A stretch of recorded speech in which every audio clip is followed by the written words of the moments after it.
إن الحمد لله نحمده ونستعينه ونستغفره ونؤمن به ونتوكل عليه ونعوذ بالله من شرور أنفسنا ومن سيئات أعمالنا من يهده الله فلا مضل له ومن يضلله فلا هادي له وأشهد أن لا إله إلا الله وحده لا شريك له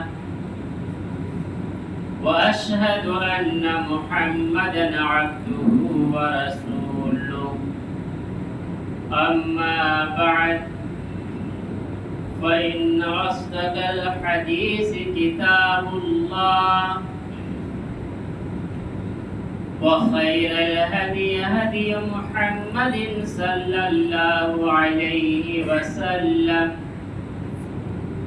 وشر الأمور محدثاتها وكل محدثة بدعة وكل بدعة ضلالة وكل ضلالة في النار فأعوذ بالله السميع العليم من الشيطان الرجيم بسم الله الرحمن الرحيم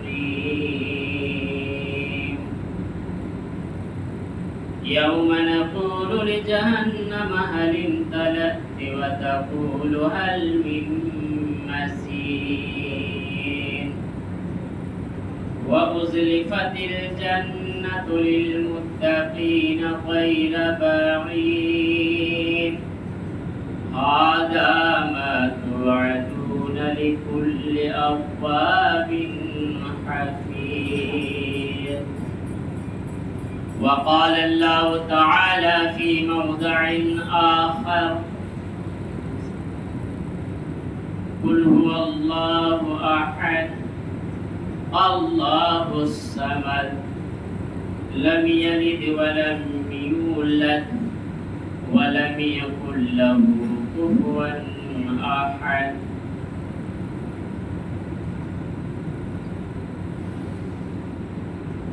ہر قسم کی تعریف و توصیف حمد و ثنا اس وحدہ لا شریک خالق کائنات مالک ارض و سما کے لیے لائق و زیبا سجاوار ہے جس نے ہمیں اور آپ کو اس دار فانی کے اندر مبعوث کیا اور یوں ہی ایسے ہی بھٹکتے ہوئے نہیں چھوڑا بلکہ ہمیں اور آپ کو قرآن و حدیث کے مطابق زندگی گزارنے کے لیے پیدر پہ انبیاء کرام اس دنیا پر بھیجے گئے ان میں سے ہمارے آخری نبی آخری کڑی امام الانبیاء پر بے شمار درود و سلام کا پھول نچھاور ہو آمین اللہم صلی علیہ وبارک علیہ محترم سامعین کرام نوجوانان اعظام پردہ نشی خواتین اسلام خطبہ مسنونہ کے بعد قرآن مجید کی ایک صورت آپ کے سامنے پڑھی گئی آج کے اس خطبہ جمعہ میں میرا موضوع سخن ہے توحید سب سے قیمتی دولت ہے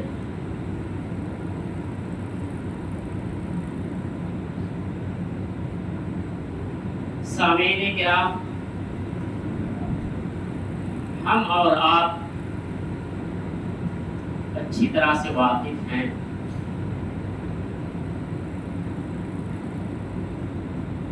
اور ہر شخص کی دنیاوی اعتبار سے کاروبار کرنے والا، بزنس کرنے والا، ان کی یہ سوچ ہے کہ میری پونجی کہیں ختم نہ ہو جائے۔ کاروبار میں جو کاروبار کرتا ہے، تجارتی لوگ، بزنس مین سوچتا ہے کہ میری پونجی ختم نہ ہو جائے، منڈی کہیں ٹھپ نہ پڑ جائے، اس کی یہ فکر ہوا کرتی ہے۔ لیکن ایک مومن کا کیپٹل کیا ہے، ایک مومن کا سرمایہ کیا ہے، مومن کا پونجی کیا ہے کہ اس کی ایمان، اس کی توحید میں کہیں گڑبڑی نہ آ جائے۔ یہ ایک مومن سوچا کرتے ہیں، ایمان والے۔ چاند کا نمبر تو بعد میں، مومن جو ہوتا ہے پہلے وہ چاند کی بازی لگاتا ہے اپنے ایمان کو بچانے کے لیے۔ چاند کو وہ دنیا میں ترجیح نہیں دیتا ہے، کیوں؟ اس لیے کہ مومن جانتا ہے اچھی طرح سے کہ یہ تو عارضی اور وقتی زندگی ہے، اس دنیاوی زندگی کی کوئی حقیقت ہے یہ نہیں ہے۔ لیکن مومن کی یہ سوچ ہوا ہے تو پتہ یہ چلا قرآن و حدیث کے آئینے میں کہ توحید یہ ایک مومن کا سب سے بڑا ہتھیار ہے۔ اگر اس کی توحید میں کبھی بھی سی گڑبڑی ہے تو اس کے ایمان پر جاتا ہے، اور جس کی توحید پکے ہو پھر یہ پکا مومن ہے، مثال مسلمان ہے۔ اس بات کو سمجھنے کے لیے اب سورۃ البقرہ کی 91 نمبر کی آیت پڑھیے، آپ کو وہاں مل جائے گا۔ تیسرے پارے کی آخری آیت قرآن مجید۔ اللہ رب العالمین نے وہاں تذکرہ کیا ہے۔ بڑے افسوس کی بات ہے ہمیں اور آپ کو، یہ ایمان تو آج مفت میں مل گیا، اس لیے آج اس ایمان کی ہمارے پاس کوئی قدر و قیمت نہیں کہ ایمان یہ ہے کیا، ایمان کہتے کسے؟ ہمیں تو یہ مفت ہی اللہ نے دے دیا ہے۔ ایک مثالی مسلمان کے گھرانے میں ہماری پیدائش ہو گئی ہے، اس لیے آج ہمارے پاس اس ایمان کی کوئی اہمیت نہیں ہے۔ اگر غیروں کے گھر میں پیدا کیا ہوتا تو پتہ چلتا کہ ایمان کیا ہے، اندھیرے میں بھٹکتے رہتے، پھر نصیب نہیں ہوتی اس توحید کے بارے میں کہ توحید ہے کیا۔ اس لیے میں نے سب سے پہلے جو آیت کریمہ پڑھی ہے سورۃ الاخلاص، آپ یوں سمجھ لو کہ پورے قرآن مجید کے اندر ایک اتنی بڑی جامع صورت ہے یہ، جس میں اللہ رب العالمین کی وحدانیت کا اعلان ہے۔ یہی صورت جواب ہے اس رب العالمین، اور بعد احادیث کی روشنی میں کتابوں میں اس صورت میں اسم اعظم بھی کہا ہے۔ سب سے بڑی تعریف ہے اللہ رب العالمین کی، اس کی بڑائی، اس کی کبریائی کو اس صورت کے اندر کھول کر کے رکھ دیا ہے۔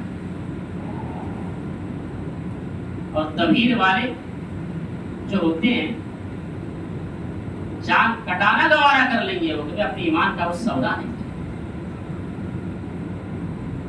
تو آئیے دیکھتے ہیں اللہ رب العالمین نے سورہ بقرہ کی آخری آیت میں کیا وضاحت کی ہے۔ تیسرے پارہ کی آخری آیت 91 نمبر کی آیت، ان الذين كفروا وماتوا وهم كفار فلن يقبل من احدهم ملء الارض ذهبا۔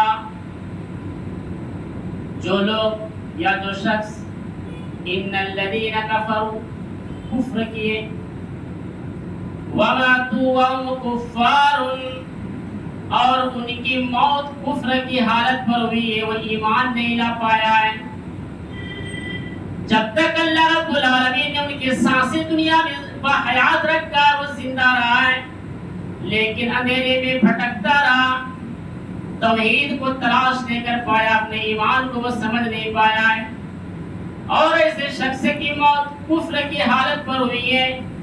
اللہ رب العالمین کا فرمان ہے کہ ان الذین کفروا وماتوا وهم کفار فلن يقبل من احدهم ملء الارض ذهبا، یہ تو ناممکن ہو نہیں سکتا ہے۔ کل قیامت کے دن جب وہ میری بارگاہ میں آئے گا اور جب حساب و کتاب کا معاملہ چل رہا ہوگا، وہ بندہ دیکھے گا کہ ایمان کی یہ قدر و قیمت ہے، توحید والوں کا یہ مقام ہے جنہوں نے اللہ رب العالمین کی وحدانیت کو سمجھا ہے، ایک تا اللہ کو پکارا ہے اور اللہ رب العالمین کی بندگی کر کے ان کے حکم کے مطابق، ان کے فرمان کے مطابق اپنی زندگی کو گزارا ہے۔ ایسے نازک گھڑی پر وہ شخص کے زبان سے جو جملے نکلیں گے یہ تو ناممکن ہے، ہو ہی نہیں سکتا ہے، تب بھی اللہ رب العالمین نے اعلان کر دیا ہے پوری دنیا کی زمین کو سونا بنا کر کے میری بارگاہ میں پیش کر دیا جائے، فَلَن يُقْبَلَ، قبول نہیں کیا جائے گا۔ اس وقت تک پتا چلے گا کہ اس ایمان کی حقیقت کیا ہے۔ بڑے افسوس کی بات ہے میرے بھائیو، آج تو یہ ایمان ہمیں ملا ہے، اس لیے آج ہمارے پاس کی کوئی ویلو نہیں ہے ایمان کی۔ توحید ہے کیا؟ اگر آپ کو اس ایمان کو سمجھنا ہے تو آئیے ایک حدیث پیش کرتے ہیں۔ مسند احمد کی روایت ہے، اللہ کے نبی صلی اللہ علیہ وسلم کا ارشاد گرامی، آپ جب معراج کا سفر کیے، دوران سفر میں ایک بہترین خوشبو آپ کو ملی۔ آپ نے پوچھا من ہؤلاء یا جبرائیل، یہ کیسی خوشبو ہے؟ بڑی بہترین خوشبو آ رہی ہے۔ تو جبرائیل علیہ السلام نے کہا اے اللہ کے رسول صلی اللہ علیہ وسلم، یہ خوشبو فرعون کی محل میں کام کرنے والی نوکرانی کی خوشبو ہے اور ان کے بچوں کی خوشبو ہے۔ تو پھر آپ نے پوچھا ہے جبرائیل یہ کیا واقعہ ہے، کیا ماجرا، ذرا بیان کرو، کیسی خوشبو ہے یہ؟ پھر آپ نے پورا واقعہ سنایا۔ تو آپ توحید دیکھیے، ایمان دیکھیے، اور سیکھنا چاہتے ہیں تو فرعون کے محل میں کام کرنے والی ایک خادمہ سے سیکھیے کہ توحید کسے کہتے ہیں، ایمان کی ویلو کیا ہے، ان سے سیکھیے خادمہ۔ آج کے دور میں ایک نوکرانی کی ہمارے نظر میں حقیقت کیا ہوتی ہے؟ یہ تو نوکر، اسی کو ویلو ہوتی ہے، مگر سیکھیے کہ ان سے کہ ایمان کی قدر و قیمت کیا ہوتی ہے۔ جان کٹ رہی ہے، کٹ جانے دو، پہلے ایمان کا سودا نہ ہونے پائے، ایمان بچ جائے، یہی سب سے بڑی دولت ہے۔ حدیث کے الفاظ ہے فَسَقَطَتِ الْيَدُ مُدْيَدِهَا، وہ نوکرانی کی ڈیوٹی لگی ہوئی تھی کہ فرعون کی بیٹی کے بالوں میں کنگھی کیا کرتی تھی۔ حدیث کے الفاظ ہے کہ فَسَقَطَتِ الْيَدُ مُدْيَدِهَا، ان کے ہاتھوں سے ایک دن وہ کنگھی نیچے گر گئی۔ میرے ماں بہنوں، اگر آئی ہوئی ہو اور میری آواز اگر آپ کے کانوں میں ٹکرا رہی ہے، اس حدیث کو ذرا اچھی طرح سے ذہن نشی کر لیں۔ اس عورت کے ہاتھ سے جب وہ کنگھی زمین میں گر گئی تو فوراً ان کی زبان سے جو جملے نکلی وہ حدیث کے الفاظ ہیں بسم اللہ پڑھ کے وہ عورت اس کنگھی کو اوپر اٹھائے۔ آج ہمیں ٹھوکر لگتی ہے راستے پہ چلتے ہوئے یا کوئی حادثہ ہو جاتا ہے تو ہم کیا کرتے ہیں؟ او یا اللہ، یہ بھی نہیں نکلتے زبان سے، اور او کی آواز نکلتی ہے۔ فوراً بسم اللہ کہا اس نے اور اٹھا لی۔ فرعون کی بیٹی کہنے لگی اچھا میرے ابو کا نام لے رہی، کیا کہی اس کے بیٹی نے؟ اچھا میرے ابو کا نام لے رہی۔ یہ خادمہ کہتی ہے، نوکرانی کہتی ہے میں تیرے ابو کا نام نہیں لے رہی ہوں، میں تو اس اللہ کا نام لے رہی ہوں جو تیرا اور میرا اور تیرے باپ کا بھی رب، میں اس کا نام لے رہی ہوں۔ فرعون کی بیٹی کہتی ہے اچھا کہ میرے باپ کو رب نہیں مانتی ہے کیا؟ کہا نہیں مانتی، کہا کہ میں شکایت کر دوں گی. کہا کہ شوق سے کر دو شکایت, کوئی پرواہ نہیں ہے. کہا جاؤ کہہ دو, مجھے کوئی ڈر نہیں. فرعون کے کان تک یہ خبر پہنچی کہ تمہارے محل میں رہنے والی اور تمہارے ٹکڑے میں پلنے والی تمہارے گھر کے نوکرانی تجھے رب نہیں مانتی ہے, خدا نہیں مانتی. فرعون نے فوراً بلایا اور کہا کہ اے عورت, حدیث کے الفاظ ہیں لک ربا غیری, اے عورت کیا تو مجھے رب نہیں مانتی ہے؟ خادمہ کہتی ہے ہاں میں تجھے رب نہیں مانتی ہے, میں تجھے خدا ہرگز نہیں مان سکتی اور تو میرا رب تو ہو ہی نہیں سکتا ہے. کہا کہ پھر کون تیرا رب ہے؟ کہا کہ فرعون. جب تک یہ بات چھپی رہی, اب جب معاملہ سامنے آ گیا ہے تو سن لو فرعون. میرے بھائیوں یہی تو مجھے بتانا ہے, ایک خادمہ ایک نوکرانی فرعون کے ٹکڑوں پر پلنے والے. اس وقت تو وہاں کے ماحول میں فرعون کو وہاں کے لوگ خدا کہا کرتے تھے کہ یہ وہی فرعون ہے جنہوں نے انا ربکم الاعلی کا دعویٰ کر بیٹھا تھا. آنکھوں میں آنکھیں ڈال کر کے بات کر رہی ہے. یہی تو توحید ہے, یہی تو ایمان ہے. نہ انہیں اپنے جان کا خطرہ ہے, نہ انہیں اپنے مرنے کا کوئی ڈر انہیں ستا رہی ہے. فرعون کہہ رہا ہے کہ کیا تو مجھے خدا نہیں مان سکتی؟ کہا کہ نہیں میں تجھے رب نہیں مان سکتی, ہرگز نہیں مان سکتی ہے. اے فرعون, تیرا اور میرا سارے کائنات کو چلانے والا رب العالمین تو اللہ ہے, تو اللہ ہو ہی نہیں سکتا. فرعون کہہ رہا اچھا یہ ماننے والی تو ہے نہیں, جاؤ لکڑیاں لاؤ. چلایا. کہا کہ اے عورت تجھے میں جلا دوں گا, قتل کر دوں گا تجھے. کہا فرعون جو کرنا ہے کر لے, مجھے کوئی خوف نہیں ہے. حدیث کے الفاظ ہے ایک ایک کر کے جلائے گئے اور ان کے بچوں کو ڈالا گیا. اب ماں تو ماں ہوتا ہے, ان کے گود میں ایک شیرخوار بچہ, دودھ پیتا بچہ ان کی گود میں تھا. اب ماں کو سب سے زیادہ اگر محبت ہوتی ہے تو دودھ پیچھے بچوں سے محبت ہوتی ہے, جو چھوٹا بچہ ہوتا ہے. اب اسے لے کے کیسے آگ میں چھلانگ لگائے, ذرا گھبرائی, جھجک محسوس ہوئی. مگر اللہ رب العالمین نے اس شیرخوار بچے کو دودھ پیتے بچے کی زبان سے قوت گویائی عطا کی اور کہا کہ ماں کیا ڈر رہی ہے اس آگ سے؟ احون عذابا ان احون الى النار, اے امی جان دنیا کی آگ جہنم کی آگ کے مد مقابل بہت آسان ہے, چھلانگ لگا جائے اس میں. جب دودھ پینا بچہ شیرخوار بچہ جب بول پڑا, ماں کے اور جوش بھڑکی اور چھلانگ لگا. اس سے قبل چھلانگ لگانے سے جلنے سے قبل اس عورت نے اور ایک الفاظ کہی, کہا کہ اے فرعون میری خواہش ہے جب تو ہمیں جو کرنا تو کر لینا, جلانا ہے قتل کرنا ہے جو تیری مرضی ہے کر ڈال, لیکن ہم سب کو تو ایک ہی جگہ جب جلا دو گے تو رات کو ایک ہی جگہ دفن کر دینا. تو اے اللہ کے نبی یہی فرعون کے محل میں کام کرنے والی اس خادمہ کی خوشبو ہے جو آپ کو میراث میں یہاں وہ بہترین خوشبو آپ کو دیکھ رہے ہیں. ایمان اسے کہتے ہیں توحید. انہوں نے اپنے ایمان کا سودا نہیں کیا, جان کٹ رہی ہے کٹ جانے دو, کوئی پرواہ نہیں ہے, ایمان بچ گئی یہی سب سے بڑی دولت ہے. اور آگے بڑھو. عبد الرحمن بن عوف, یہ بھی بہت لمبی واقعہ ہے تاریخ کا, میں اس کو سمپل بیان کرتا ہوں. جس کو ذوالبجدین نام رکھا تھا اللہ نے, عبداللہ ذوالبجدین, یہ بھی چپکے ایمان لے آیا. چچا کے کان میں خبر پہنچا کہ آپ کے بھتیجے دین سے بدل گئے, بے دین ہو چکے ہو. چچا نے بلوایا اپنے دربار میں, کہا کہ بھتیجے میں جو تیرے بارے میں سنتا ہوں کیا یہ صحیح ہے؟ کہا کہ چچا جان جب آپ نے سن ہی لیا تو جھوٹ کیسے ہو سکتا ہے؟ ہاں میں نبی کے دین پر ایمان لا چکا ہوں. کہا کہ بھتیجے سوچ لے تیرا انجام بڑا برا ہونے والا ہے. کہا چچا جان کیا برا انجام ہونے والا ہے؟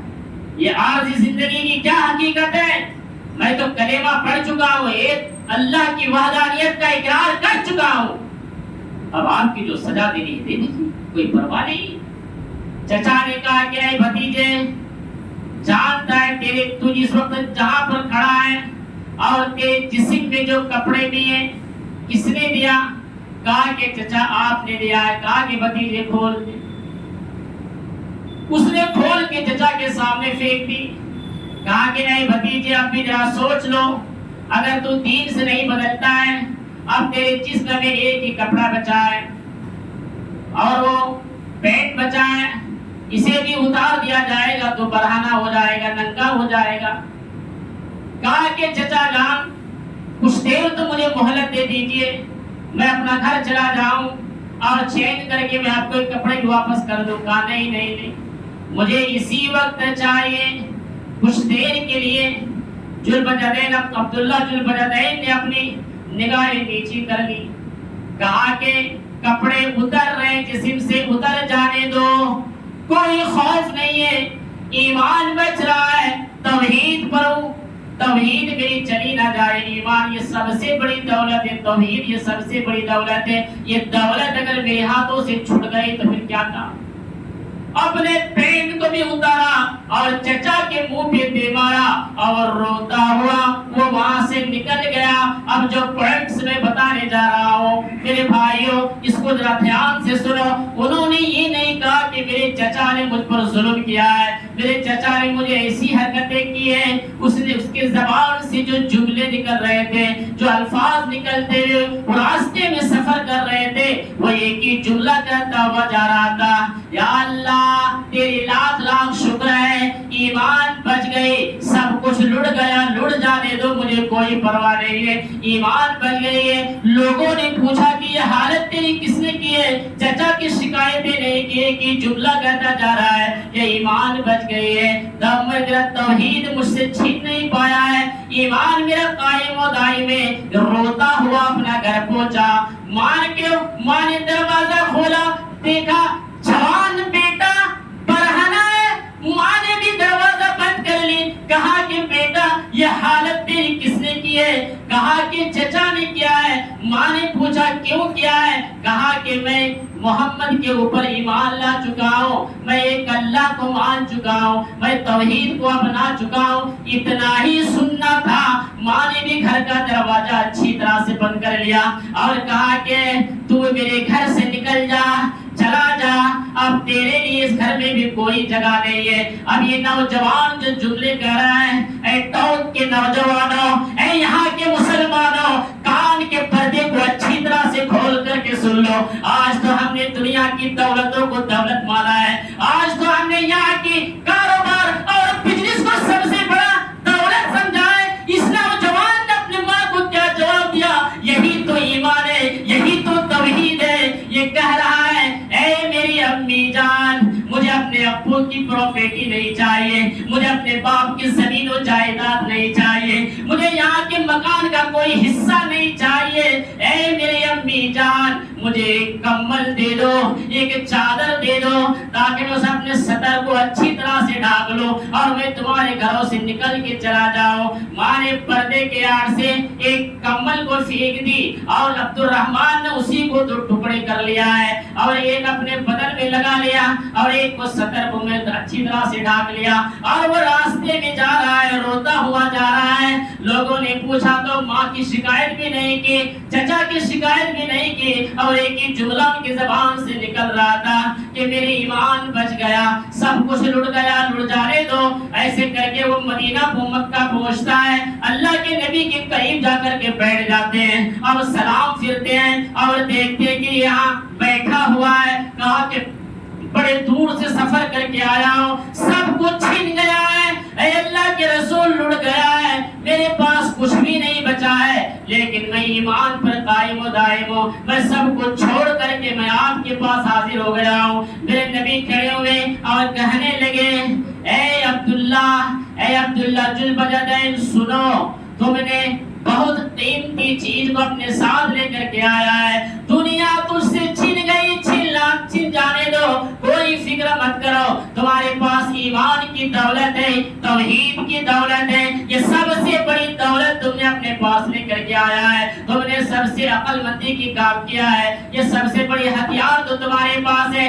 آج سے تم اسی مکہ کے سرزمین میں رہو، وہیں پر رہنے لگا، قرآن بھی سیکھنے لگا، توحید کی باتیں بڑی معلومات ہونے لگی، جہاد کا نمبر آتا ہے۔ یہ سیرت کا واقعہ بڑی لمبی ہے میرے بھائیوں، میں اس کو خاکہ خالے پیش کر رہا ہوں۔ اب جہاد کے لیے جوش و خروش ان کے دل کے اندر بڑھتا ہے، اے اللہ کے نبی اب میں جہاد میں جانا چاہتا ہوں۔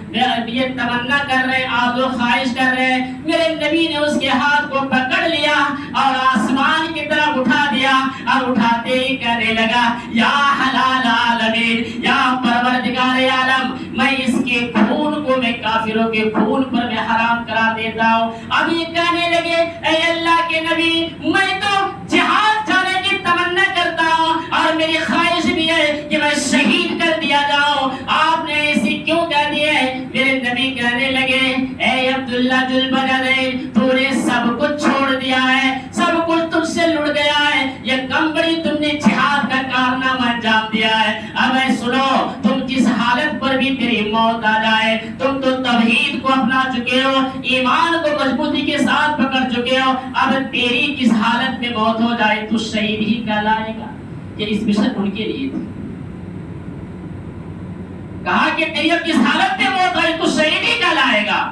آخر کار وہ جد کرنے لگے، جانے لگے راستے میں، اتفاقاً مریض کے بخار چڑھا، اور اس سفر میں جو تھے حضرت بلال رضی اللہ عنہ تھے، حضرت عمر رضی اللہ عنہ تھے، حضرت عبداللہ بن عباس رضی اللہ عنہ تھے، اور ہمارے آخری نبی صلی اللہ علیہ وسلم تھے۔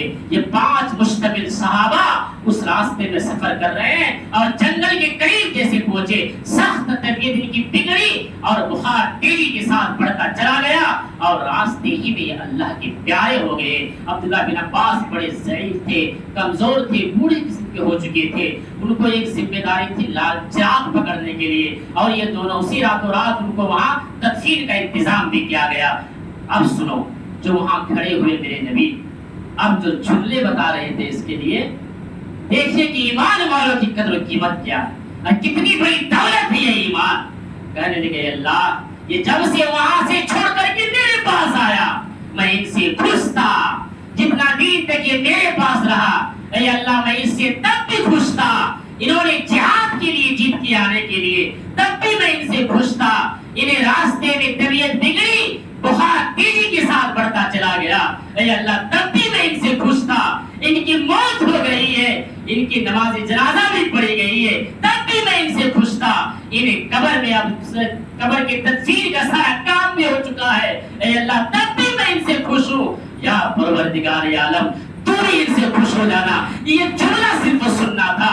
عبداللہ بن مسعود، ان کا بھی نام عبداللہ تھا، اور عبداللہ ذو البجلین تھا، یہ فوراً چراغ کو وہاں پٹک دیے اور قبر کو لپٹ لیے اور کہنے لگے اے عبداللہ ذو البجلین، کاش کہ آج یہ دعا، کاش کہ یہ آج جملے تیری جگہ پر میں بیٹھا ہوتا تو کتنا اچھا ہوتا۔ یہ ہے توحید میرے بھائیوں، یہ ہے ایمان، یہ ہے تقویٰ شعار۔ جس کے پاس توحید کی دولت آ جائے، جس کے پاس ایمان کی دولت آ جائے، یہ دنیا کی دولت کیا اس کے سامنے، یہ کچھ بھی نہیں ہو، دنیا اس کے سامنے پھیکی پڑ جائے۔ آج ہم نے توحید کو کیا سمجھ لیا؟ یہ معمولی کھیل ہے توحید۔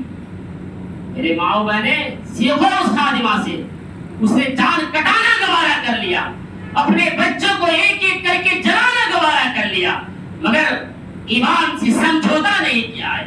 آج ہماری ایمان اتنی کمزور ہے کہ آج ہمارے بچے کی نظر لگ جائے، آج ہمارے گھروں میں اگر کسی کے اثرات پڑ جائے، چاہے وہ شیطانی حرکتیں ہو، ہمارے ماں و بہنوں کی عقیدت اتنی کمزور ہو چکی ہے، فوراً لے جاتے ہیں ان حضرات کے پاس، اور دیکھیے میرے بچے کی نظر لگ رہی ہے، انہیں ذرا نظر تو اتار دیجئے۔ اب یہ کہتے ہیں تمہیں تو 551 روپے کی تعویذ دینی پڑے گی، تب جا کے نظر اترے گا۔ میرے ماں، تم نے ایمان کو کیا سمجھ لیا ہے؟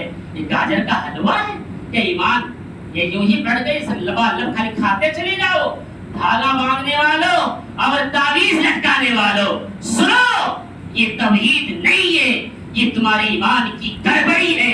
اور جنہوں نے ایسی کھلواڑ کیا ہے، جنہوں نے عوام کو بیوقوف بنا کر کے رکھا ہے، اپنے پیٹ کی دوری کو بڑھانے کے لیے، اپنے روٹیاں سینکنے اپنے جیب کو گرم کرنے کے لیے وہ دھاگا بندھواتا ہے، تعویذ بندھواتا ہے، وہ بھی کان کے پردے کو کھول کر کے اچھی طرح سے سن لے۔ اگر واقعی آپ نبی کے شیدائی ہیں، اگر واقعی آپ نبی کو دل و جان سے چاہنے والے ہیں، تو میرے نبی کا یہ فرمان ہے، من تعلق تمیمۃ فقد اشرک، جس نے کوئی چیز لٹکایا اس نے شرک کیا، اور یہ شرک میرے بھائیوں بہت بڑی گناہ عظیم ہے۔ اور میں بتاؤں آپ کو مثال کے طور پر، یہ تو ایک دھاگے کی مثال ہے، یہ تو ایک تعویذ۔ اب دیکھو یہ میرا تجربہ ہے، میں نے کتنوں کو میں نے دیکھا، اب یہ دائرے کے ساتھ کرتا ہوں، جو لوگ لگاتے ہیں۔ اگر آپ بھی حاصل کرنا چاہتے ہیں تجربہ تو آزما کے دیکھ لیجیے، آپ جو تعویذ آپ کو دیا گیا ہے، چاہے وہ 100 روپیہ کی شکل میں ہو یا 200 روپیہ کی شکل میں ہو یا 551 روپیہ کی شکل میں ہو، اس کو کھولو، کچھ لکھا ہوا آپ کو نہیں ملے گا۔ اسی مسجد میں آزمایا ہوا ہے، ایک شخص کی کھولا گیا، کعبے کے رب کی قسم سفید پنڈے نظر آئے ہیں، کچھ بھی نظر نہیں آیا ہے۔ میرے بھائیوں ہم تو ایمان والے ہیں، میرے بھائیوں ہم تو اس نبی کی شہیدائی ہے، میرے بھائیوں ہمیں تو اللہ رب العالمین نے مثالی مسلمان کے گھروں میں پیدا فرمایا ہے، ہمیں تو ایمان کو ٹٹولنے کی ضرورت ہی نہیں ہے۔ آلریڈی تو ایمان گھر والے میں پیدا ہوئے، ایمان والے تو ہیں، لیکن ہم نے اپنے ایمان کو ویلو نہیں سمجھا ہے، ہمارا عقیدہ دھاگے پر چلا گیا ہے، ہمارا عقیدہ تعویذ پر چلا گیا ہے۔ ہاں اگر واقعی کسی نے لکھ کر کے دے دیا ہے، چلو یہ دھاگا باندھ لو گے تو تمہیں شفا مل جائے گی، کعبے کے رب کی قسم ایسے بھی لوگ معاشرے میں نظر آتے ہیں، فلاں صاحب نے تعویذ دیا تھا، بڑی اچھی دعا لکھی تھی، اس میں شفا مل گیا، میری لڑکی کی شادی نہیں ہو رہی تھی، فلاں حضرت سے تعویذ لے کر کے آئے ہیں، اس کی رشتہ پکی ہو گئی۔ تمہیں اللہ کی ذات پر یقین نہیں ہے، تمہیں اس پروردگار پر توکل نہیں ہے، تمہیں اس اللہ پر بھروسہ نہیں ہے، تمہیں فلاں حضرت کی تعریف اور دھاگوں پر اعتماد ہے۔ یہی تو ایمان کی کمزوری ہے، یہی تو شیطان آپ سے ایمان کو برباد کرنا چاہتا ہے۔ میرے بھائیوں آپ تو خوش نصیب ہو، آپ تو ایمان والے ہو، آپ تو اس نبی کے چاہنے والے ہو جو نبی نے تعریف کے گلیوں میں پتھروں کی بارشیں کھانے کے بعد دیوانہ اور مجنون اور شاعر کی خطاب دیا گیا تھا، تب بھی اس نبی نے دین کو پہنچانے میں کوئی تکلیف محسوس نہیں کی ہے، اور ہم تک بڑی مشکل سے یہ دین پہنچا ہے۔ کم سے کم اس تعریف کے منظر کو بھی یاد رکھ کے میرے نبی کو رسوا تو نہ کرو، میرے نبی کو ذلیل تو نہ کرو۔ کل قیامت کے میدان میں جب حساب و کتاب کا معاملہ ہوگا، ہم اس نبی کے چاہنے والے ہیں، ہم اس نبی کے امتی ہیں، یہ نبی تو گزر چکے ہیں، اب کل قیامت کے دن مسلم شریف کی روایت ہے، ہمیں اس نبی کے جانے کے بعد آج کیسے کیسے مسلمان ہیں معاشرے میں جو دین سے ہٹ کر کے اللہ کو چھوڑ کر کے شرک میں ملوث ہوتا ہے، توحید کو نہیں سمجھتا ہے اور نئی نئی چیز کو ایجاد کرتا ہے۔ میرے نبی کا فرمان ہے، من احدث فی امرنا ھذا ما لیس منہ فہو رد، جس نے دین کے اندر کوئی نئی چیز کو ایجاد کیا ہے وہ مردود ہے، ناقابل ہے، اس کی عمل قبول نہیں کی جائے گی۔ میرے بھائیوں دیکھیے اب اپنے آنکھیں کھول کر کے ذرا معاشرے میں کتنے ایسے اللہ کے بندے نظر آئیں گے جو اللہ پر توکل نہ کرتے ہوئے کہیں مزاروں پر بھروسہ کرتا ہے تو کہیں درگاہوں پہ چلا جاتا ہے اور ان کی قبروں پر جا کر کے پھول چڑھاتا ہے۔ میرے اللہ کے وہ خوش نصیب بندو، تمہیں تو اللہ کے بہترین مخلوق ہو، تمہیں تو اللہ رب العالمین نے اشرف المخلوقات میں سے سب سے بہترین امت بنایا ہے۔ اس کا جواب قرآن دیتا ہے، وما خلقت الجن والانس الا ليعبدون، ان دو مخلوق میں سے تم سب سے بہترین مخلوق ہو۔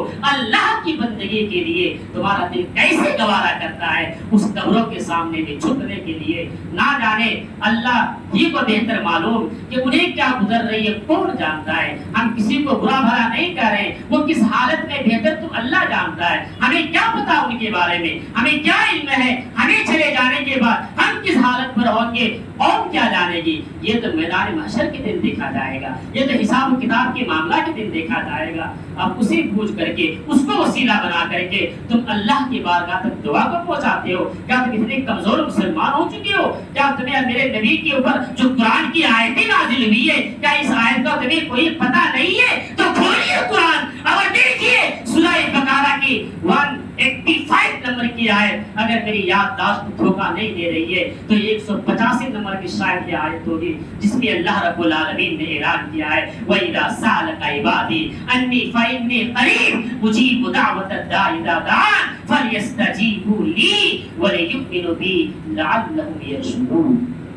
اے میرے نبی آپ کہہ دو میرے بندوں سے جو لوگ یہ سوال کرتے ہیں کہ اللہ میری بات کو نہیں سنتا، اب اللہ کیسے سنتا ہے اس آیت میں جواب دیا۔ ہر شخص کی یہ سوال ہے کہ حضرت کیسے دعا کریں گے تو اللہ سنے گا، کس طریقے کی فریاد کو اللہ سنتا ہے؟ سب کی اللہ سنتا، چاہے وہ عالم ہو یا قاری ہو یا بہت بڑے مفتی ہو، صرف انہی کی اللہ سنتا، ایسی بات نہیں ہے، اللہ سب کی سنتا، عالم ہو یا قاری ہو یا مفتی ہو یا غیر علم رکھنے والے ہو یا وہ دین کا کوئی علم بھی نہیں ہے یا عوام الناس میں سے کتنا ہی بڑا وہ ان پڑھ اور غوار کیوں نہ ہو، اللہ اس کی بھی سنتا۔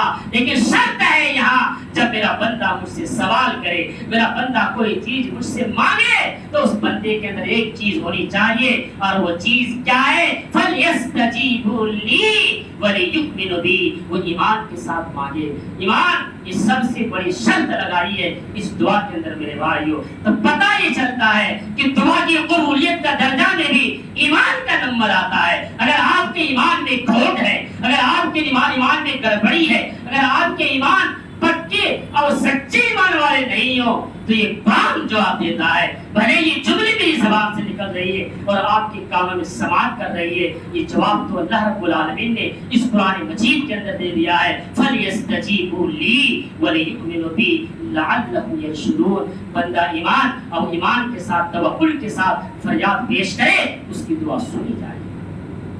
اب ذرا اپنے آنکھ کو ذرا کھولو، جو لوگ قبروں پر جاتے ہیں، مزاروں پر جاتے ہیں، ایک وقت کا نماز پڑھا ہوا ہے، کبھی کبھی اللہ ماشاءاللہ جمعہ کو آ جاتا ہوگا، اللہ ہوا 8 کی کھاٹ کی 360 کے کہنے والے اکثر یہ بیان کرتے کہ اس طرح کی نمازیں ہوتی ہیں مسلم، یا تو پھر کسی کے جنازے میں کبھی پڑھ لیتا ہوگا یا پھر عید بقرعید میں پڑھتا ہوگا۔ اب یہ بھی جا رہے ہیں بڑی بڑی دعاؤں کی لسٹ لے کر، قسم خدا کی یہ بات میں بتاتا ہوں اللہ کو حاضر و ناظر رکھتے، یہ میری آنکھوں سے سنی ہوئی ہے، میری آنکھوں سے دیکھی ہوئی، کانوں سے سنی ہوئی ہے، اجمیر مزار کا واقعہ بتاتا ہوں، ریکارڈ بھی ہو رہا ہے یہ جملے میں نے خود اپنے کانوں سے سنا ہے جملہ۔ میں گیا تھا وہاں خالی دیکھنے کی نیت سے، کسی حاجی صاحب کے وہ حج کا ٹیکا لگا تھا 5-6 گھنٹہ، چلو حضرت آپ بھی دیکھ لو، مجھے دیکھنا شوق تھا کہ آخر مزاروں پہ ہوتے کیا ہے، میں دیکھنے کی غرض سے گیا تھا وہاں۔ اب یہ مت لینا کوئی نیت کہ حضرت بھی گئے تھے، اسے مت سوچ لینا کوئی، میرا مقصد یہ تھا۔ آج سے 3 سال پہلے کا واقعہ بتاتا ہوں، اس حاجی صاحب کا وہاں ٹیکا لگا تھا، وجے نگر کا تھا وہ، اس نے اپنے ساتھ مجھے لے کر گیا، بولا آپ بیٹھیے حج کی محفل میں جہاں آپ کا ٹیکا لگنے والا ہے۔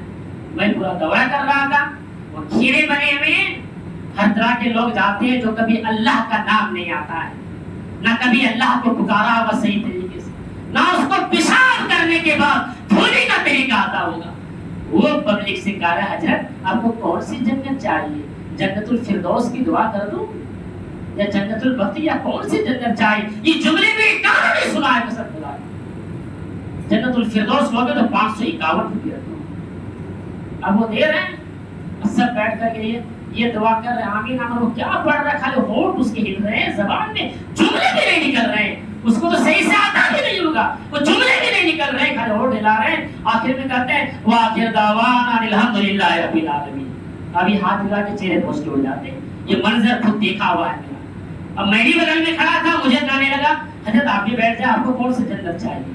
میں نے بولا مجھے کچھ نہیں چاہیے، میں تو یہاں حاجی صاحب کے ساتھ آیا ہوں، بس دیکھنے کا شوق تھا، میں دیکھ لیا، پھر میں وہاں سے بھاگتا ہوں مسجد کے اندر گھس گیا۔ تو یہ منظر ہے میرے بھائیو، توحید کے ساتھ یہ کھلواڑ ہو رہا ہے۔ اگر آپ کو ایمان سیکھنی ہے تو حضرت سمیہ سے سیکھو میرے ماں باپ نے۔ ایمان کسے کہتے ہیں؟ سیکھو حضرت سمیہ سے، اس کا شب ہے یاسین، ان کا بیٹا عمار اور یاسین سب کو سامنے کھڑا کر دیا گیا، سمر کو بھی برہنہ کر دیا گیا، جوان بیٹے کو بھی برہنہ کر دیا گیا، اور کہتا جا رہا ہے کہ سمیہ دیکھ تیری آنکھوں کے سامنے تیرا شوہر بھی موجود ہے، تیرا جوان بیٹا بھی موجود ہے. کہا کہ سمیہ اب بھی بدل جا ایمان سے، اب بھی ہٹ جا اپنے عقیدے سے، اب بھی ہٹ جا اس اللہ کو خالی انکار کر دے. سمیہ کہتی ہے اے ظالمو، تو مجھے ایمان کا خریدنا چاہتا ہے؟ میرے جوان بیٹے کھڑے ہیں تو کیا ہوا، میرے شوہر کھڑے ہیں تو کیا ہوا؟ تاریخ کے اندر آتا ہے، سیرت میں آتا ہے، ظلم و ستم کے پہاڑ سمیہ پر توڑا گیا. لیکن میرے ماں و بہنیں سیکھو، اس نے اپنے جان کو کتنا گوارا کر لیا مگر ایمان سے سمجھوتا نہیں کیا. کہا کہ اے مکے کے ظالموں، ہم نے تو اپنے رب کی جنت کی مہک میری ناکوں میں محسوس ہو رہی ہے، اور تو مجھے ایمان کو خریدنا چاہتا ہے، تمہیں توحید کو کمزور کرنا چاہتا ہے. جو کرنا ہے کر لو، مجھے کوئی پرواہ نہیں ہے. یہ توحید اپنے ایمان سے سمجھوتا نہیں کی ہے، اپنے توحید کی حفاظت کی ہے اور مرنا گوارا کر لیا ہے. آج ہم نے کون سی قربانیاں دی ہے توحید کے لیے؟ آج ہم نے کون سی قربانیاں پیش کی ہے اپنے ایمان کو بچانے کے لیے؟ اگر آپ کو ایمان سیکھنا ہو تو حضرت بلال سے سیکھو کہ ایمان کی قدر و قیمت کیا ہے. یہ بلال میرے نبی کے مؤذن ہے. یہ بلال کی اذان جب تک نہیں ہوتی میرے نبی کی زندگی میں نماز نہیں ہوتی. یہ وہ بلال ہے جب اس کی اذان ہوتی تو مسجد نبوی میں لوگ دوڑتا ہوا آتا. یہ بلال نبی کی مؤذن ہے. ان کا مالک ان پر ظلم ستم کے پہاڑ کو توڑ رہا ہے، اور بلال رضی اللہ عنہ کو ان کے جسم سے کپڑے اتار دیے گئے ہیں. لوگوں، ہم نے تو ایمان کو کیا سمجھا ہے کہ ایمان یوں ہی ہمیں مفت میں مل گیا ہے. جس طرح چاہے دل مفت مال بے رحم، ایک کہاوت ہے فارسی کی، جدھر سے چاہے جیسے آئے مال آنے دو، اپنے پیٹ کو بھرنے دو. تم نے اس ایمان کو یوں ہی سمجھ لیا ہے. اس ایمان کا اندازہ لگاؤ کہ کتنی بڑی دولت ہے. بلال کے جسم کو ننگا کر دیا گیا اور مکے کے ریتلی زمین کے اندر اس کا مالک اسے مٹا دیا گیا، اور بلال پر اونچے اونچے پتھر کو لاد دیا گیا، اور بلال کی چربیاں اس ریتلی زمین میں پگھل رہا ہے. لیکن میرے نبی کے بلال نے کبھی بھی اپنے اوپر سے اتنی ظلم ستم کے پہاڑ کو توڑنے کے بعد بھی کبھی بلال نے ایمان سے سمجھوتا نہیں کیا ہے. تاریخ کے اندر آتا ہے کتنی ظلم ستم کے پہاڑ کو توڑنے کے بعد کبھی ابو لہب کوڑا مارتا، کبھی عبداللہ بن حبیب کی باری آتی. ایک ایک کر کے بلال پر ظلم ستم کے پہاڑ کو توڑا جا رہا ہے، اور میرے نبی کے بلال کی زبان سے ایک ہی جملہ نکل رہا ہے، احد اللہ ایک ہے، احد اللہ ایک ہے، اللہ ایک ہے، اللہ ایک ہے. ارے مکے کے ظالموں، تم مارتا مارتا تھک سکتا ہے مگر میرے نبی کے بلال کو تو رب کو یاد کرنے سے نہیں روک سکتا. یہ ہے توحید، یہ ہے ایمان. میرے بھائیوں، ہم نے اس توحید کو بچانے کے لیے، ہم نے اس ایمان کو محفوظ رکھنے کے لیے کون سی قربانیاں پیش کی ہے. پیروں میں تھوڑی سی موچ آ جائے، پیٹ مچوڑنے لگے، سر میں درد شروع ہو جائے، ہاتھوں میں تکلیف ہونے لگے، فوراً چڑھو مولوی صاحب کے پاس. دیکھو اس پر کہیں اثرات تو نہیں لگ گئی ہے، کہیں شیطانی حرکتیں تو نہیں آ گئی ہے، آپ کو تھوڑی سی تکلیفیں برداشت نہیں ہو رہی ہے، اور آپ مثالی مسلمان کر رہے ہیں. اور اس تھوڑی سی تکلیف کو دور کرنے کے لیے کوئی تعویذ کا سہارا لیتا ہے تو کوئی دھاگوں کو مانگتا ہے. ابھی آپ جائزہ لے کے دیکھیے اپنے معاشرے میں. میں یہ دعوے کے ساتھ کہتا ہوں کتنے ہمارے مسلمان بھائی ہوں گے، کتنے ہمارے مائیں اور بہنیں ہوں گی. میں بڑے ادب و احترام سے کہتا ہوں کتنے ہمارے مائیں اور بہنوں نے اپنے بچوں کے گلے میں، ان کے ہاتھ میں، ان کی کمر میں، ان کے پیر میں تعویذ باندھ کر کے رکھا ہے. کیا میری ماں، میں بڑے عزت و احترام کے ساتھ آپ سے کہنا چاہتا ہوں،